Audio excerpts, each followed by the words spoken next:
that I love, and you know, I've been lucky enough to fall into a time and a place where people love the same kind of music. It just happened to be that way, you know. So I got really lucky. What do you do when I mean, you've been a beast mode tour right now. Like you are just like literally your Instagram was Italy last week. Yeah, we were in Italy last week. We were in Rome, Milan. We were in Spain last week. We were in Barcelona, Madrid. We got any Spanish people in the house? Come on.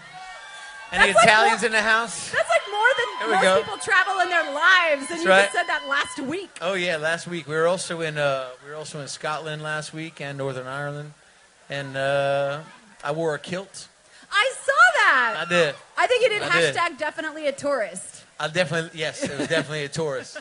I was like, how can I look like a tourist? I think I want to wear one of these kilts, you know. Yeah, I felt like Braveheart, you know. But, so when you're playing all these shows, what do you do backstage before you go on that you give us that kick-ass show every single time? Besides whiskey shots.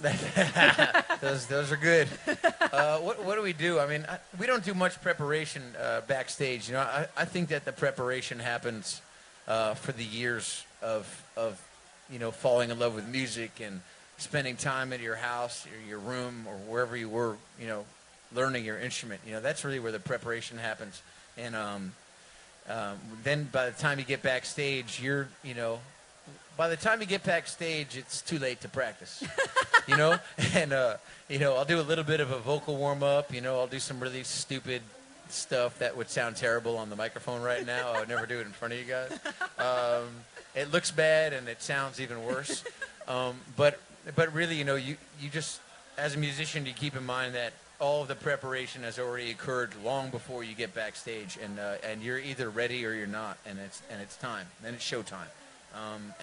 That's what you do it all for. You know, those years of countless hours of learning to play your instrument or learning to sing and write songs is you're not really nervous. I'm not really nervous.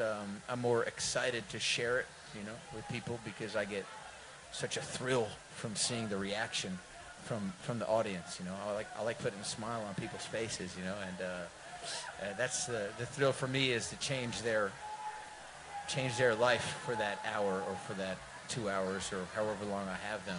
In this case, hopefully for a couple minutes we'll all be having a really great time, you know, and that's our job, you know, as a musician. Well, you do it perfectly, Gavin, Thank you, Jayn. and we are so excited to have you do it right now. I'm looking forward to it. Thank you so much. Thanks so much.